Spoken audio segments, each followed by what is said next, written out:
I got a desire to know what type of white are you though? You look like you could be one of them two-bit, crude, abusive, ruthless, stupid Vikings, Joel. Well, Detective Holmes, I've computed that astute conclusion might be loosely fused with tasty Elmer's pasty glue and yummy duct tape to some kind of crazy disproven hallucination. Ignis fatuous, a fool's gold fleck may be mirage or an illusion. In fact, the rest of the mass of us inhabiting the blue planet must conclude in unanimous fashion that you were possibly using past your max of cannabis and you are actually clueless. Like, dude, bro, is this a joke? Hello? I'm a millennial.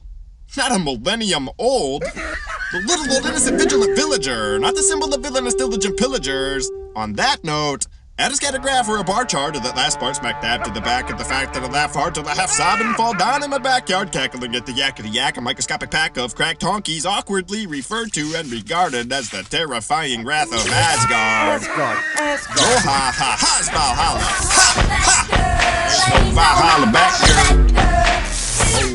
Side note, I don't even like Norse code. Although on one hand I know I'm pretty wild and kind of a pyro, you might be blind or dumb as a pine cone. Broke down on the side of the road, lying prone with an idle mind full of pipe dope on some buy high sell low archetypal cycle for your type, blown by a cyclone right into the twilight zone, consumed by ludicrous ridiculous lunacy. If you arrived at the idea that I'm the type of shy bro to lie low, bobbing to the ground for homicidal psycho, bloated guys with names like Odin, Njord, or Thor, or Bjork. You're the kind who chose to throw nice folks such as Hagar the Horrible, or maybe his wife Helga straight off over the edge of those high cliffs at a stupid style for ritual sent aside down in the yonder fjords right to the death the very second they get old. To cure me overwhelming boredom with them, so I reckon probably no. Not to mention I'm rather lax in my attack mode, lacks attention, and I have no battle axe collection, and I can't swim and hate riding boats or trampling every hill and dale, igniting random homes that skirt the trails and paths and roads. And by the way, basic rhythm is a major riddle when you're rambling on tangents, ambling this far of course. I admit I ain't so great at staying in it for a second or a minute. I would say it takes a great magician for even something you might find to be nice and simple, like synchronizing timing paddling with oars. But besides that difficulty, I'd be badly stricken with unfitness for side saddling a horse while surviving fighting Viking battles by slicing child's heads off when I ride by swiping with my sword or even tying ropes. Sadly, I'm a tad slim, a fraction the size of most reckless desperado lords from the piney forest slopes and icy northern ports and shores of those striking foreign coasts. And of course, no matter how much stolen shiny gold and silver my Norse comrades told me we were gonna hoard and yoink to fill the void within the hold, I'd still be horrified to even step aboard. People buy and ride the cold and angry, wild, agitated breaker waves miles out of my control, dodging all the swells and rising shoals, amidst and by the flashing, striking, blinding jolts of multi-million volt lightning bolts. I'd for sure be stinky pork roast on a sinking piece of burnt toast. That was close! I guarantee that I'm not even barely scared to be seen as a scaredy cat, cause that seafaring crap to me seems unreasonably daring. Facts. I'd beware of freakishly unnerving theater-worthy sea serpents and be very wary of diseases such as emphysema, worms, and scurvy, and be worried and sternly glance port and starboard, aft and forward toward the main mast, looking back and forth, struggling to not get attacked by oceanic panic, naturally commanded when stranded far from land, planted in gigantic expanses such as the Atlantic, or tossed around and lost within the salty north and sprawling Baltic seas. Rubbernecking like a typical underbred, hard thumping in my chest, only to be disturbed to see within my view from a comfortless unrest, stubbornly hunting the surface from atop the upper deck, an eerie looming thunderhead, creeping, coming and rumbling in the troublesome blustery tempest, coming towards your tempered lumber covered edge of our meager sketchy onward plunging plunder vessels currently teetering leeward like Control-Z, Control-Z, I mean, ahoy, avast, yee-yee, Control-Alt-Delete, bud. And overall, I'd unquestionably be the very last bearded shifty C-word to even think about getting on a ship that's drifting seaward. I've never been into their legendary jaw-dropping murders and asset seizures, or their smallpox fever curse receiving either, so count on me to shirk my job, go all AWOL, and sneak out of the sea patrol.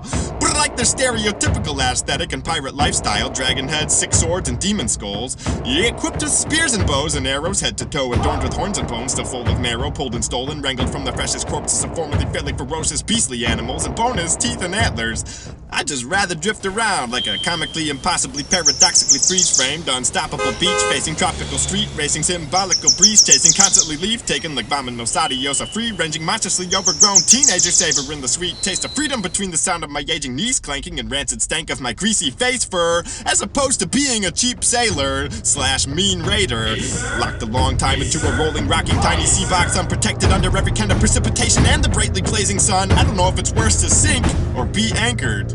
Nice. What kind of wine are you, though? We need answers. Well, I'm not a jousting, steed-mounted Anglo-Saxon knight in gleaming armor, but I still aim at freelancer. And if the seed was rapidly coming down the pipe, I don't mean to come across as like a scatterbrained, blabber-mouthing rabble-rouser when I'm blurting out this cheap banter, and not to sound like a beaten brow, frowning, sad, and weeping clown who ceased a game of cat and mouse and eating up and swallowing down my 3 final ounces of pride like a half-starved, cowardly lion standing an hour in a line for Sam's Club free samples. But besides my flannel trousers shrouded out of sight, powerful thighs, my outer side's not quite as loud or bright as an oculocutaneous albino or an English-speaking Cape Town South African found powder white like D. Antword. I ain't an Asian Caucasian sensation like aging Vladimir and his 3 favorite KGB agents, or Siberian hamsters, or a tennis match between Anna Kournikova and Maria Sharapova.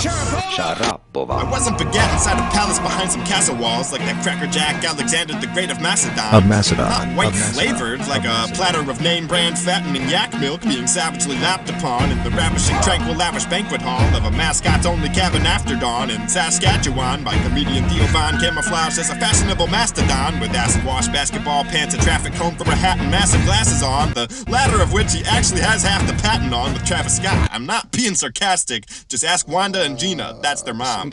I'm not a nerdy German-born huge dork using startlingly nice writing like that Albert Einstein fellow. Not a germy-pervy New Yorker such as Harvey Weinstein or that nasty Epstein pedo. I get approximately 37 hard-to-spot freckles in the parching hot summer that to me alarmingly resemble something like a dark yellow. My fleshy complexion is far from that of my artfully dodging, darting, hopping kitty Benjamin, the Mrs. Hyde to my Dr. Jekyll.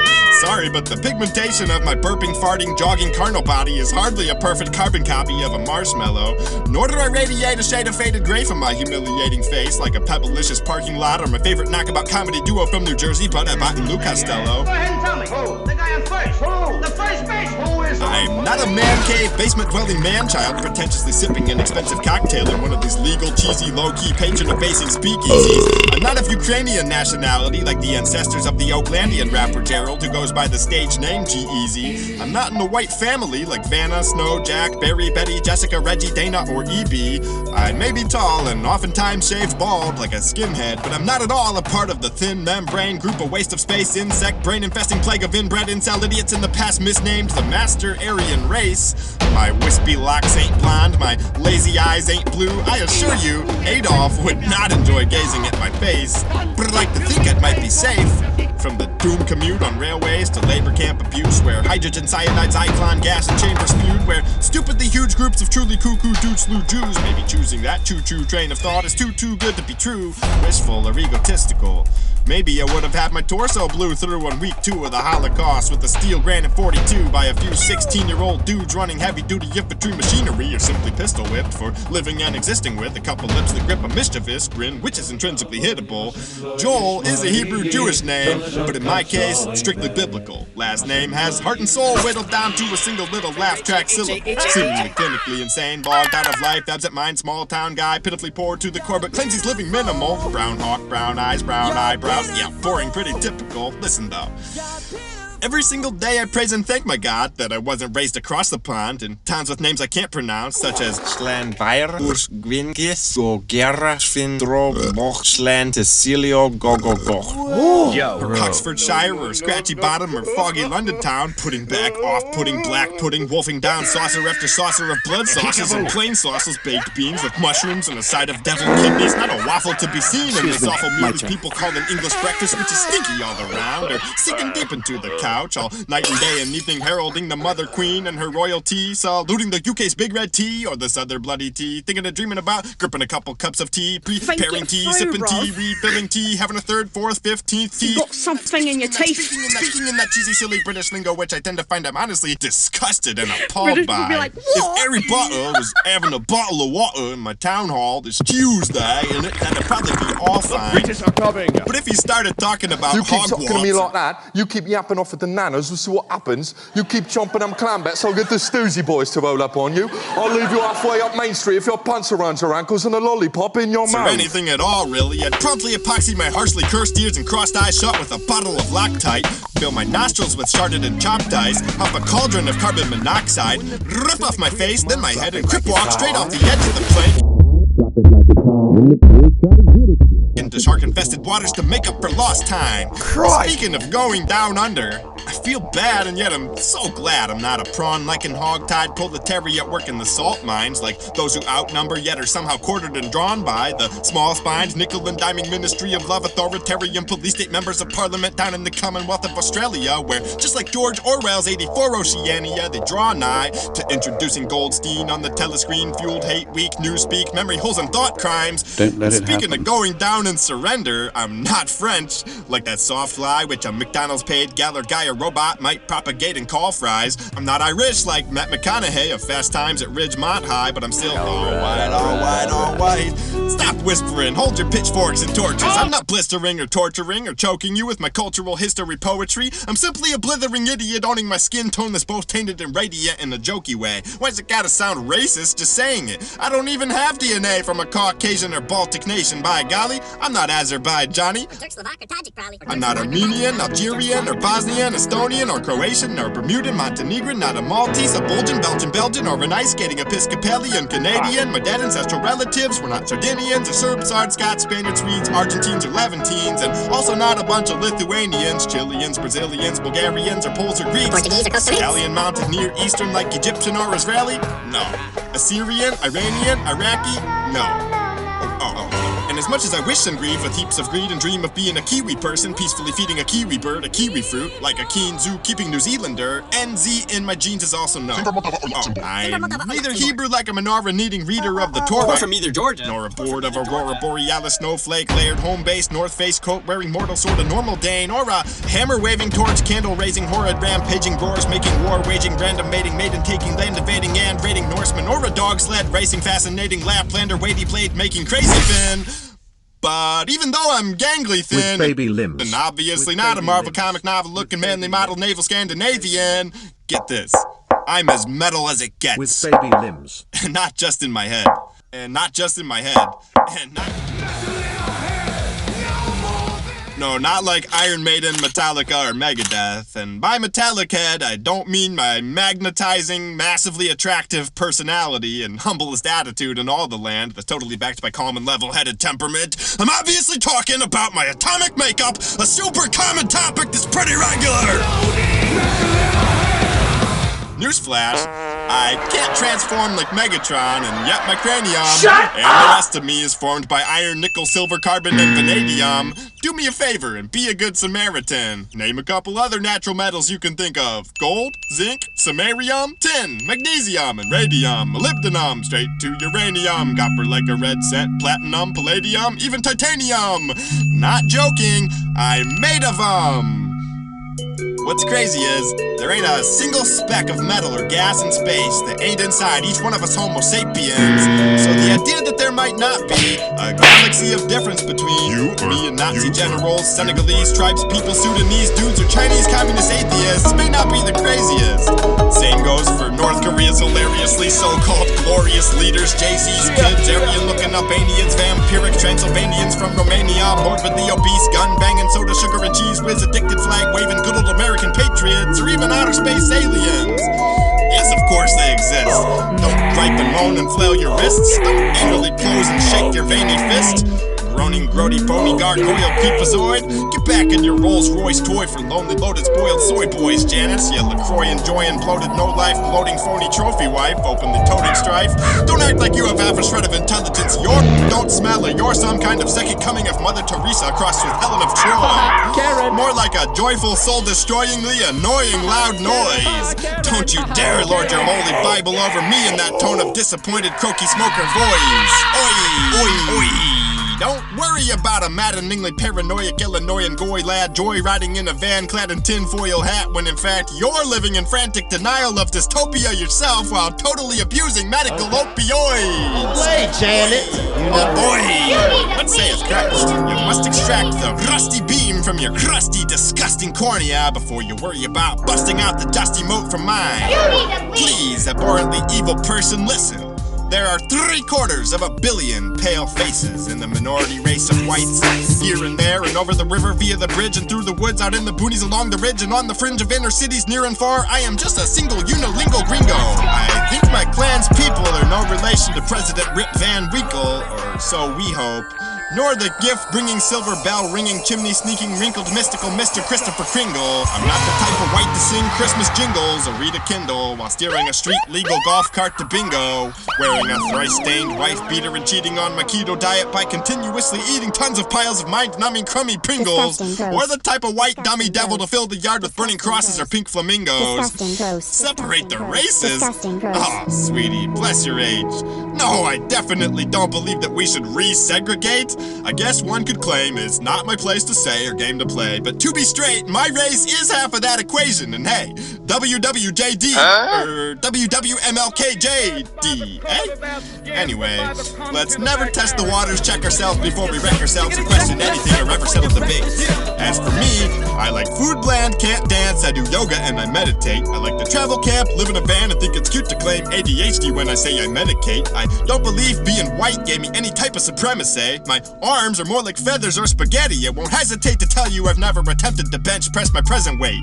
I can't even beat my nephew in a game of chess. We set it up, I blink, and seconds later, check and mate. Now, don't tell my gun-hugging, Trump-loving, elk and duck-hunting redneck buddies, but for a spell I jumped into a study where I quite bluntly appropriated Hindu culture, smugly stole their morals, dipped my toes in something some may say is vaguely wicked and vulgar veganism. It turned out, munching nothing ever gutted or bloody just felt like being a sculpture of a vulture in the perching position, grieving alone in an old, smoldering, burning, infernal, steamy, leaky, seedy prison. Daily cringing, freaking out, and flipping each of my internal screaming switches. Sorry, bleeding calves and grieving cows and squealing pigs and screeching chickens, but if every time I ate, I only stuffed my face with vegetation while smelling the tasty leg of lamb in the kitchen by Gordon Ramsay or some Cajuns, it's safe to say I'd vegetate for the rest of my days in a breathless state and be as good as dead with no exceptions. I'd reject my plate, accept my fate, and hold my head high. I'd eyeball the all-seeing eye in the sky, awaiting my refreshing blessing of a grim reaper hug, a final death embrace. Never seen a black person drink coffee. Anyways, I haven't tried Starbucks yet, and I've never fed a seagull. I do get upset and frown and fret, but I'm definitely not an emo. I do jump around, but more in the mossy old growth mountain forests, not at rock and roll shows. I have hippie-style tapestries all over my van ceiling and walls, I suppose. I am a tacky cracker stack with the kind of cheese that, like my sock, pretty much all my clothes tends to be chock full of holes. I am preppy, if by that you mean permanently camp ready, and messy, and edgy, and sweaty, and sketchy. I have no cousin Karen, Uncle Kyle, or Aunt Becky. Fine. You want me to tell you my fam's ancestry? Yes! Spoiler alert, neither from royalty birth nor toiling surf, but unavoidably, sir, we're metaphorically white as Alaska, the setting of where the first ever helping was said to be spread of the great white hope, which came to be known as ranch dressing. Ready? My Betsy Stormer's side is part the pizza, pasto, pesto, Super Mario, Parmigiano, part the art piece by Ninja Turtle wannabe, such as Da Vinci, Donatello, Raphael, or Michelangelo, while across the Meadowland, the stomping grounds of the Hartzell clan, situated on the exact 12 o'clock opposite half of the heart of the Alps from them, this Pyrenee butterfly pale sect of the fam had even less melanin found in the skin of their scalps. We're talking probably never tan. I'm part melted gross Toblerone chocolate oozing on a snazzy Rolex I can't afford yet, part yodeling into an Alpenhorn, part fondue with the cheeses, part silly puffy sleeves, smocks, bonnets, fast, tiny red army knives, breaching the pockets of stocking reaching breeches. I'm part overblown, destroyed, broken, open stone, stolen, old and moldy Roman Colosseum, part Holly and Stephen, part Leaning Tower of Pisa, part Bougainvillea and periwinkle flower fields around cathedrals, part mountains and vistas, part large amounts of powdery snow for downhill skiing, part powerfully peaceful, part Heidi, part Benito Mussolini, part whining, dining, alpine climbing, part Lazio Bucatini, part Topo Gigio, the famous mouse, part USA and UK offshore tax evading bank accounts. Okay, that's enough. I almost forgot what it came to fume and huff and puff and rant and rave and fulminate about. Bottom lines, I just can't find a reason to apologize or have guilt for the way I happened to get born in the shade I came out. Neither should anyone else. As we all found out just now, that goofy, clownish, incorrect descriptor white is just as blanketing and vague as brown. I'm by no means ignoring the past or making light of vile atrocities at all. The pilgrim immigrants taking native land by force to extort, enslave, and dominate and subjugate the African race and mistreat everyone else they encountered upon, of course, was obviously wrong. But the hordes of evil, scummy people who did those deeds are dead and gone. Well, okay, some of it obviously lives on, but it's not what all whites are all about. I'm absolutely not trying to act like we should all just haul our history books off to the dump and sweep it under the rug and mop the blood and dry up the trail of tears and shrug it off, or dumbly pretend like every bit of wrongdoing stopped blooming and everything's all groovy, tooty, fruity, beauty, cause that's not fooling probably anyone. And I'm not thick-skulled enough to blindly think or falsely claim I had no upper hand, unfair advantage at my fair-skinned birth on conquered Illinois lands, which I'm personally privileged with and by and benefiting from. I'm just thinking we eventually have to break the cycle, repaint our so-called rivals as our tribal brothers, side-by-side riders, and try to get along for once somehow and show each other love. Minus dudes like Hitler, Stalin, Xi Jinping, and Hillary C. and Kim Jong-un. Take it, none. Prison was originally conjured up for them vomitous, power-thirsty Gestapo commie hollow trunks of bothersome human beings, sacks of scum to be locked and gobbled up. Oh look, speaking of gobbling, some Chicago slum bottom rung taco truck showed up across the block opposite to us. Time to munch some almuerzo, that's Mexicanese for lunch. I feel like tacos. Hola, buenos dias, amiga. Let me get How are we going to get rid of racism? Stop talking about it. I'm going to stop calling you a white man. Yeah. And I'm going to ask you to stop calling me a black man. That was easy. It will not cease until a crisis shall have been reached and passed. A house divided against itself cannot stand. Wake up! I believe that this government cannot permanently have to. Do not expect the Union to be dissolved. I do not expect the House to fall, but I do expect it will cease to be divided. It will become all one thing or all the other.